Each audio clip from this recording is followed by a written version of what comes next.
Qu'est-ce que tu dirais si je te disais que la façon dont tu utilises l'ail peut être complètement incorrecte et que cela t'empêche de bénéficier pleinement de ses vertus pour la santé?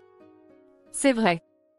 Cette petite gousse humble, assise dans ta cuisine, n'est pas seulement là pour éloigner les vampires ou pour ajouter de la saveur à tes plats préférés. L'ail est apprécié depuis des siècles, non seulement pour son goût unique, mais aussi pour ses puissantes propriétés médicinales. Mais voici le problème. La plupart d'entre nous n'en tirons pas pleinement profit parce que nous le consommons de la mauvaise manière. Fais-tu ces erreurs courantes?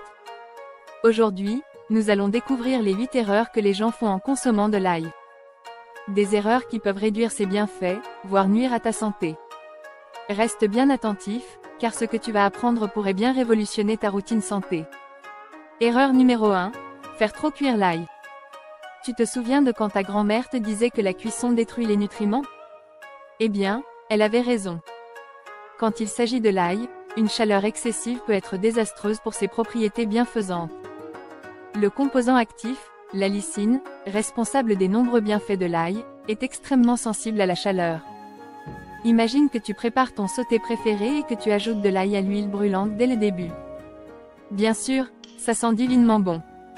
Mais sais-tu que faire cuire l'ail à haute température peut désactiver la lysine? Au final, tu n'obtiens que le goût, sans les bienfaits pour la santé. Pour conserver ses propriétés, ajoute l'ail en fin de cuisson ou, mieux encore, consomme le cru si possible. Erreur numéro 2, manger de l'ail entier. As-tu déjà entendu parler de gens qui avalent de l'ail entier comme une pilule? Peut-être l'as-tu même fait pour éviter le goût fort. La logique semble saine, pas de goût désagréable, pas de problème, et tu obtiens les bienfaits, n'est-ce pas? Eh bien, c'est faux. La lysine ne se forme pas dans une gousse d'ail intacte.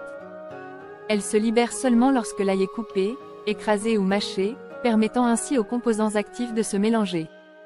En avalant des gousses entières, tu passes à côté de cette étape cruciale. C'est un peu comme acheter un billet pour un concert, mais ne jamais y aller. Alors, la prochaine fois, prends quelques secondes pour écraser ou couper ton ail avant de le consommer. Ton corps te remerciera. Erreur numéro 3, acheter de l'ail prépelé ou transformé. Dans notre monde où tout va vite, la commodité est reine. Qui a le temps d'éplucher de l'ail quand on peut l'acheter déjà prêt, en pâte ou même haché? Mais voici le problème. L'ail transformé perd de son potentiel. L'ail prépelé a déjà été exposé à l'air et à la lumière, ce qui peut diminuer ses composants bénéfiques. En plus, l'ail transformé peut contenir des conservateurs ou des additifs que tu préférerais éviter. Comme des pommes coupées qui brunissent lorsqu'elles sont exposées à l'air, l'ail perd de sa qualité une fois que sa peau protectrice est retirée. Erreur numéro 4, ne pas laver l'ail avant de l'utiliser. Tu te demandes peut-être pourquoi laver l'ail alors qu'il est protégé par sa propre peau? Même avec ses couches extérieures, l'ail peut être recouvert de poussière, de bactéries ou de traces de pesticides. Imagine préparer un plat pour tes amis et, sans le savoir, ajouter une couche de contaminants indésirables. Pas très appétissant, n'est-ce pas? Laver ton ail sous l'eau courante garantit qu'aucun résidu ne se retrouve dans ta cuisine. Erreur numéro 5, mal stocker l'ail. L'ail qui pourrit ou commence à germer, tu connais? Stocker correctement l'ail, ce n'est pas seulement éviter le gaspillage, c'est aussi préserver ses propriétés bienfaisantes. Mettre l'ail au réfrigérateur peut sembler logique, mais l'environnement froid et humide favorise la moisissure et la germination.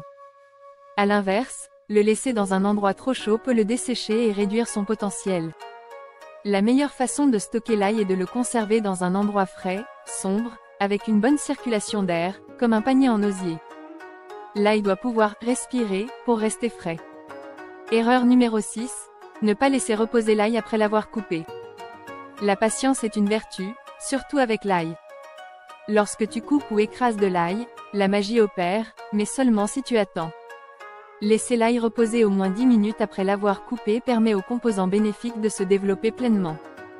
Cuire immédiatement l'ail après l'avoir coupé empêche la formation maximale des composants, surtout s'il est soumis à la chaleur.